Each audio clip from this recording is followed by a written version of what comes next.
उम्मीद करता हूँ आप लोग अच्छे से होइएगा। और आज से हमने डिसाइड किया है कि आप लोग के लिए क्लास 10th का एनसीईआरटी मैथ्स का सॉल्यूशन कराऊं। और ये आशा करता हूँ कि आप लोग को बिल्कुल बेसिक से बताया जाएगा, मैथमेटिक्स का डर ही खत्म हो जाएगा और आप लोग का इंटरेस्ट बढ़ जाएगा मैथ पढ़ने में। सो स्टार्ट करते हैं। सबसे पहले मेरा टॉपिक रहेगा ट्रिगोनोमेट्री का। पहले ट्रिगोनोमेट्री देखेंगे और उसके बाद बारी बारी से जो भी टॉपिक होगा सबको कवर करेंगे हम। तो चलिए स्टार्ट करते हैं।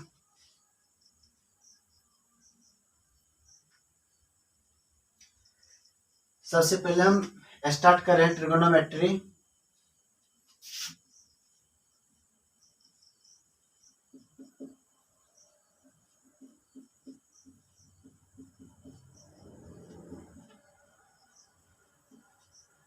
सबसे पहले मेरा टॉपिक रहेगा ट्रिगोनोमेट्री का। और ट्रिगोनोमेट्री का मैक्सिमम क्वेश्चन, सब तो नहीं बोलेंगे, मैक्सिमम क्वेश्चन जो भी रहेगा समकोण त्रिभुज पर आधारित रहेगा। ज्यादा से ज्यादा क्वेश्चन समकोण त्रिभुज पर आधारित रहेगा। इसलिए हमको सबसे पहला चीज जरूरी होता है कि समकोण त्रिभुज क्या होता है, समकोण त्रिभुज के बारे में जानकारी प्राप्त करना सबसे बेसिक सी बात है। और वो जब तक नहीं समझेंगे तब तक हम आगे का क्वेश्चन को नहीं समझ पाएंगे। तो सबसे पहले हम स्टार्ट करते हैं, समकोण त्रिभुज के बारे में समझना शुरू करते हैं। समकोण त्रिभुज वह त्रिभुज होता है जिसका एक एंगल, एक कोण 90 डिग्री का होता है, उसे हम समकोण त्रिभुज कहते हैं। और समकोण त्रिभुज का फिगर ऐसे बना सकते हैं, ऐसे भी बना सकते हैं, इसको ऐसे भी बना सकते हैं। लेकिन एक एंगल, एक कोण 90 डिग्री का होना जरूरी है। एक कोण 90 डिग्री का होना जरूरी है। इस त्रिभुज का नाम हम दे देते हैं ए बी सी। इसका नाम रख लेते हैं पी क्यू आर।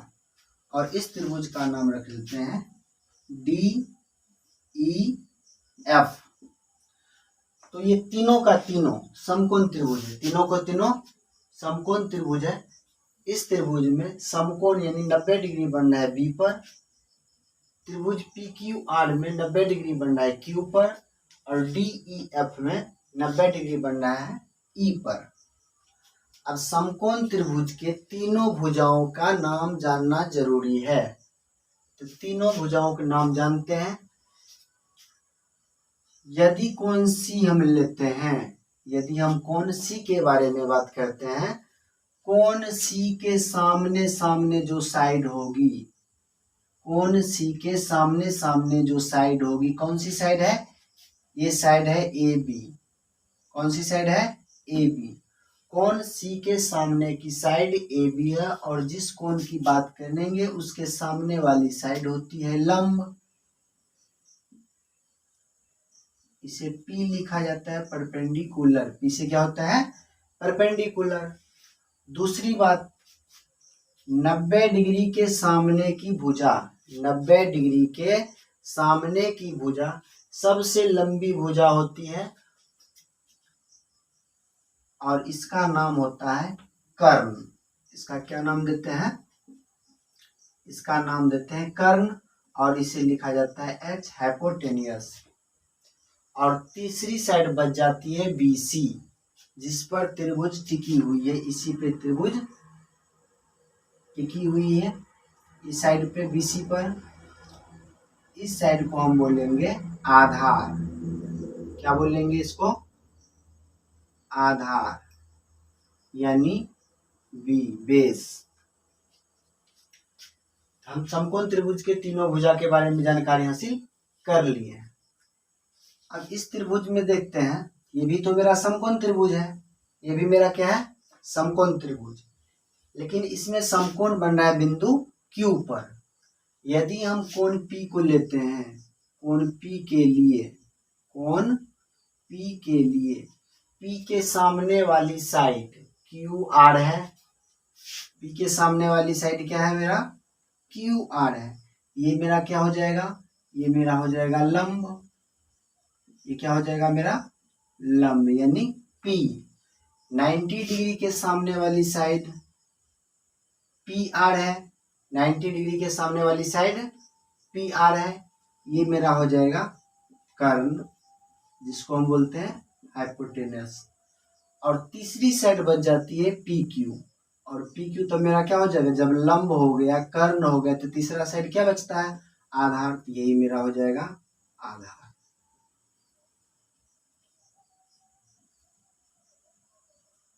आधार। उसी प्रकार से इस त्रिभुज में भी हम देख सकते हैं। कोण D के लिए बात करेंगे, कोण D का, तो D के लिए हो जाएगा ये लंब। यदि कोण F की बात करेंगे तो F के लिए हो जाएगा ये साइड DE लंब हो जाएगा। तो इस प्रकार से समकोण त्रिभुज की तीनों भुजाओं के बारे में हम जानकारी प्राप्त कर लिए, नाम जान गए हैं। और आगे हम देखते हैं त्रिकोणमिति की बात करते हैं। त्रिकोणमिति के जो फंक्शन है उसके बारे में।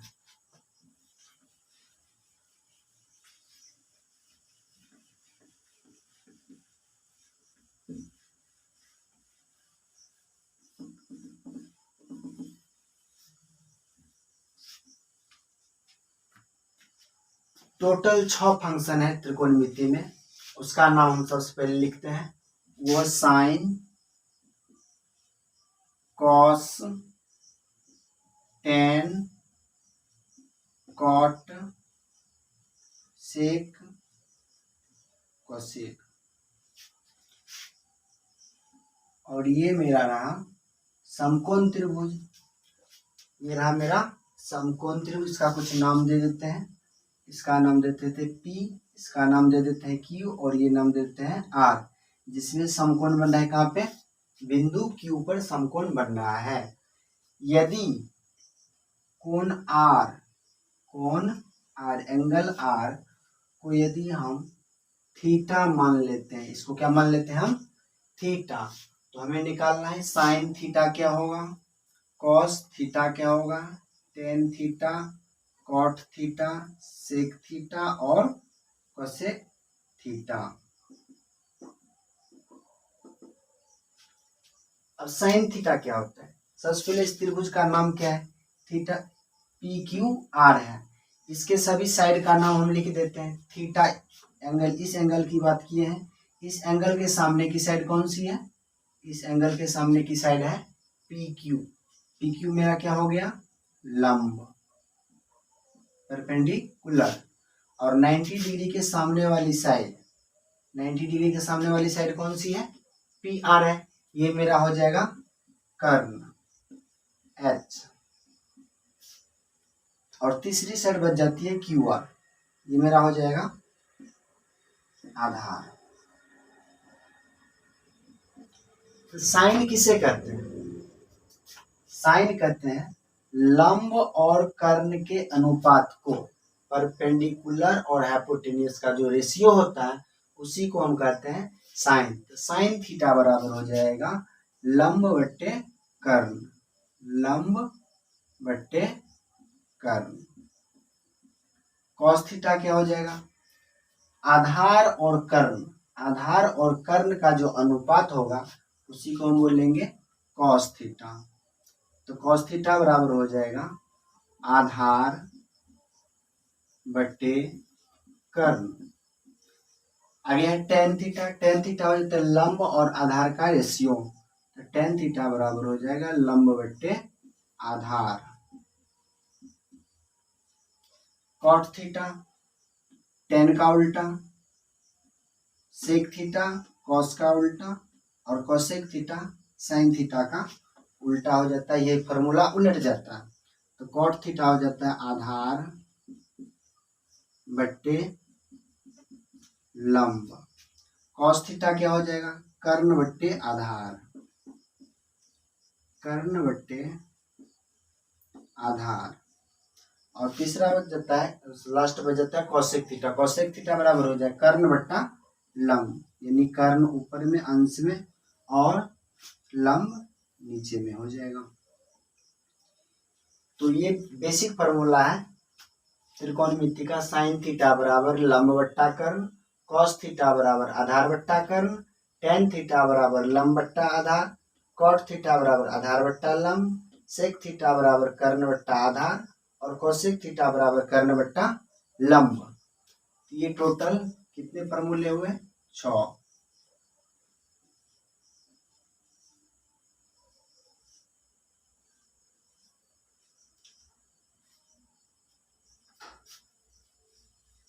एक और चीज समझ लेते हैं त्रिकोणमिति समझने से पहले, क्वेश्चन बनाने से पहले।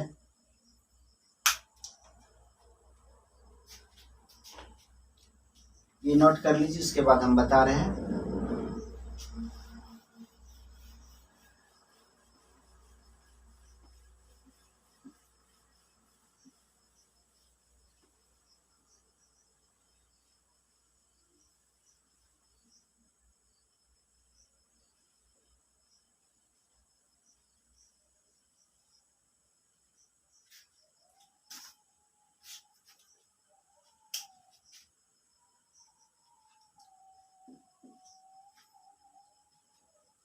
ये साइड मेरा कर्ण था, कर्ण एच।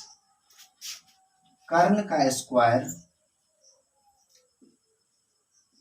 कर्ण का स्क्वायर बराबर होता है लंब का स्क्वायर प्लस आधार का स्क्वायर।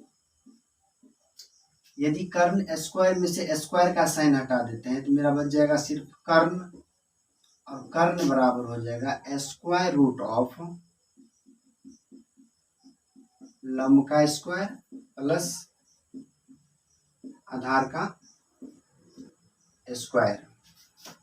यहां से स्क्वायर हटाते हैं तो दूसरे साइड स्क्वायर रूट का साइन लग जाता है।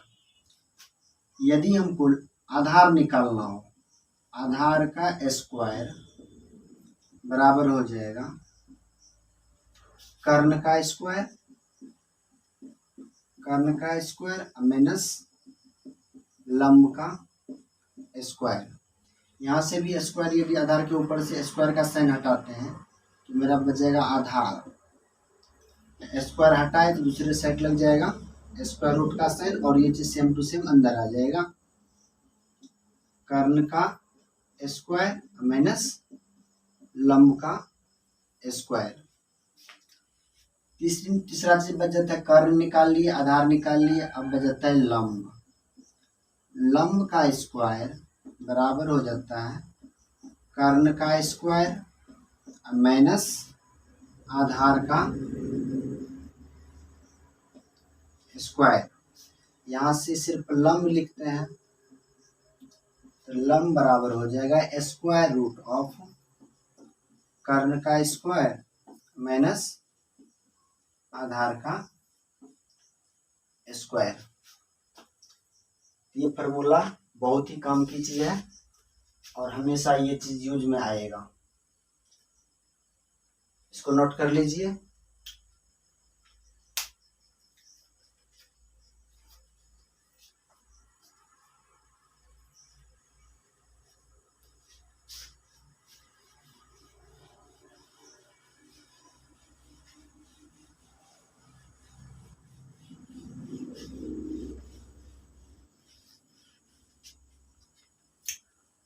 एक एग्जाम्पल के थ्रू समझते हैं। यदि एक समकोण त्रिभुज में लंब दे दिया 3 सेंटीमीटर, आधार दे दिया 4 सेंटीमीटर, हमें निकालना है कर्ण। कर्ण क्या होगा, या फिर इसको छोड़ते हैं, हम डायरेक्ट त्रिकोणमिति पर चलते हैं। एक समकोण त्रिभुज में थीटा के सामने वाली साइड पी क्यू की माप दे दिया 3 सेंटीमीटर और आधार दे दिया 4 सेंटीमीटर। हमको निकालना है साइन थीटा क्या होगा, दूसरी बात कॉस थीटा क्या होगा, तीसरी बात टेन थीटा क्या होगा, कॉट थीटा, सेक थीटा, कोसेक थीटा। ये सब का वैल्यू हमें फाइंड आउट करना है। कैसे निकालेंगे, तो साइन थीटा बराबर होता है, फॉर्मूला हम लिख दिए थे पहले, लंब बट्टे कर्ण। साइन थीटा बराबर क्या होता है, लंब बट्टे कर्ण। और यहाँ पे हमको कर्ण पता ही नहीं है। सबसे पहला काम तो मुझे जो चीज की जरूरत है वो चीज पहले होना चाहिए। यहाँ पे हमको कर्ण जरूरत है क्योंकि फार्मूला में कर्ण मांग रहा है, लेकिन मेरे पास यहाँ कर्ण तो मालूम है नहीं। हम सोचे कर्ण कैसे निकाल लेंगे। कर्ण निकालने के लिए हम फार्मूला लिखा दिए थे, कर्ण बराबर होता है स्क्वायर रूट ऑफ लंब का स्क्वायर प्लस आधार का स्क्वायर। तो कर्ण बराबर निकालना है तो हमको लंब कितना दिया हुआ है, लंब दिया 3 सेंटीमीटर। तो 3 सेंटीमीटर का स्क्वायर प्लस 4 सेंटीमीटर का स्क्वायर,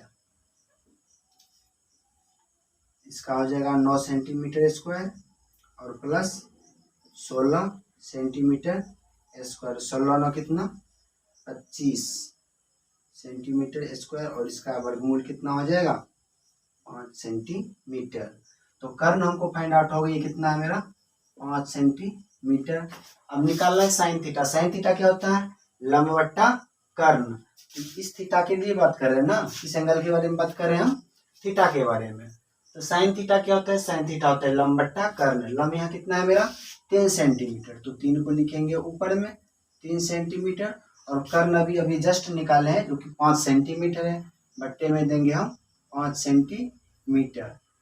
इस सेंटीमीटर ऊपर में भी, सेंटीमीटर नीचे में भी, सेंटीमीटर से सेंटीमीटर कट गया। जब सेंटीमीटर से सेंटीमीटर कट गया तो बच गया हमको 3/5, 3/5। और हमको ये पता चला कि रेशियो का, अनुपात का कोई मात्रक नहीं होता है, अनुपात का कोई यूनिट नहीं होता है। तो साइन थीटा हम निकाल चुके, साइन थीटा बराबर 3/5। तो कॉस थीटा बराबर क्या होगा, कॉस थीटा के लिए हम फार्मूला लिखे थे, कॉस थीटा होता है आधार बट्टा कर्ण। कॉस थीटा होता है आधार बट्टे कर्ण। देखो यहाँ भी यूज आया कर्ण का, कर्ण तो हमको निकालना जरूरी ही था। आधार कितना है, आधार है मेरा 4 सेंटीमीटर, यहाँ 4 लिख देते हैं। और कर्ण कितना है 5, यहाँ लिख देते हैं 5। क्योंकि सेंटीमीटर इसलिए नहीं लिखे क्योंकि सेंटीमीटर से तो सेंटीमीटर कट ही जाता है, और ये अनुपात है तो अनुपात में यूनिट का कोई मतलब नहीं होता है। आगे टेन थीटा, टेन थीटा निकालना है। टेन थीटा बराबर फॉर्मूला लिखे थे हम, टेन थीटा बराबर होता है लंब बट्टे आधार। टेन थीटा बराबर क्या होता है, लंब बट्टा आधार। तो लंब कितना है यहाँ पे 3 और आधार कितना है यहाँ पे 4, 3/4 हो गया। कॉट थीटा निकालने, कॉट थीटा क्या होता है, कॉट थीटा होता है आधार बट्टा लंब। कॉट थीटा क्या होता है, आधार बट्टा लंब। आधार कितना है मेरा 4 है, 4 को ऊपर में लिखेंगे। लंब है तो लंब 3 है, 3 को नीचे में लिखेंगे। कॉट थीटा हमको मालूम हो गया। सेक थीटा निकालना है। सेक थीटा क्या होगा, कर्ण बट्टा आधार। सेक थीटा होता है कर्ण बट्टा आधार। कर्ण कितना है मेरा 5, आधार कितना है मेरा 4। कोसेक थीटा, कोसेक थीटा क्या होता है, कर्ण बट्टा लंब। तो कर्ण कितना है, कर्ण बट्टा लंब। कर्ण कितना है मेरा, कर्ण मेरा है 5 सेंटीमीटर, यानी 5। लंब नीचे में लिखना है, लंब कितना है परपेंडिकुलर 3 है, 5/3। तो sine theta, cos theta, tan theta, cot theta, सेक थीटा, कोसेक थीटा सभी का वैल्यू हम फाइंड आउट कर चुके हैं।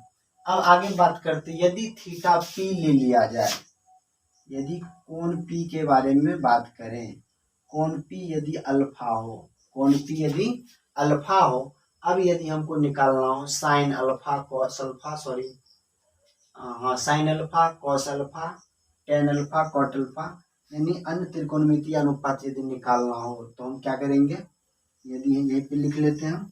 यहाँ पे यदि हमको निकालना हो साइन अल्फा क्या होगा, कॉस अल्फा क्या होगा, टेन अल्फा क्या होगा, कॉट अल्फा, सेक अल्फा और कोसेक अल्फा निकालना हो। अब अल्फा के लिए, इस थीटा के लिए लंब सामने वाली साइड लंब थी, तो अल्फा के लिए अल्फा के सामने वाली साइड क्या होगी, ये लंब हो जाएगा। क्या हो जाएगा, लंब।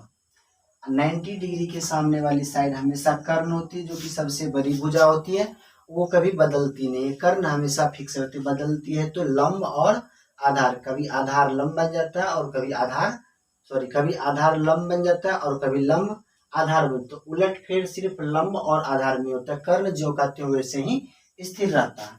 तो कर्ण तो यही रह गया, ये बन गया मेरा लंब। इसको होना पड़ेगा, यानी पी क्यू को होना पड़ेगा आधार। किसके लिए, अल्फा के लिए। अल्फा के लिए आधार, आधार कौन सा होगा, पी के लिए आधार होगा अल्फा के लिए, ये हो गया आधार। तो अल्फा कोण के लिए आधार हो गया पी क्यू, लंब हो गया क्यू आर, और कर्ण क्या रहेगा, पी आर ही रहेगा। अब निकालना है हमको साइन अल्फा। तो साइन अल्फा क्या होगा, साइन अल्फा, साइन साइन क्या होता है, लंबट्टा कर्ण होता है। अल्फा के लिए लंब कौन सा, अल्फा के लिए लंब तो यही है, साइन अल्फा बराबर लंबट्टा कर्ण, तो लंब कितना है 4 है, और कर्ण कितना है, कर्ण 5 है, तो यहाँ पे दे देंगे 5। साइन अल्फा बराबर लंबट्टा कर्ण। आगे निकालना हमको कॉस अल्फा। कॉस अल्फा क्या होता है, कॉस थीटा आधार बट्टा कर्ण होता है, तो उसी प्रकार कॉस अल्फा भी हो जाएगा आधार बट्टा कर्ण। आधार अल्फा के लिए आधार कौन सा है, आधार तो ये हो गया इस कोण के लिए, जो कि कितना है 3, आधार बट्टा कर्ण, कर्ण कितना है 5 है। आगे निकालना हमको टेन अल्फा। टेन अल्फा क्या होगा, लंब बट्टा आधार, तो इसके लिए अल्फा के लिए लंब कितना है 4 है, लंब आधार कितना है 3 है, 4 बट्टा 3। कॉट अल्फा निकालना है। कॉट अल्फा क्या होगा, आधार बट्टा लंब, आधार जो कि 3 है और लंब कितना है 4, आधार बट्टा लंब। सेक अल्फा, सेक क्या होता है, सेक होता है कर्ण बट्टा आधार, कर्ण कितना हुआ 5 है, और आधार कितना है, आधार 3 है।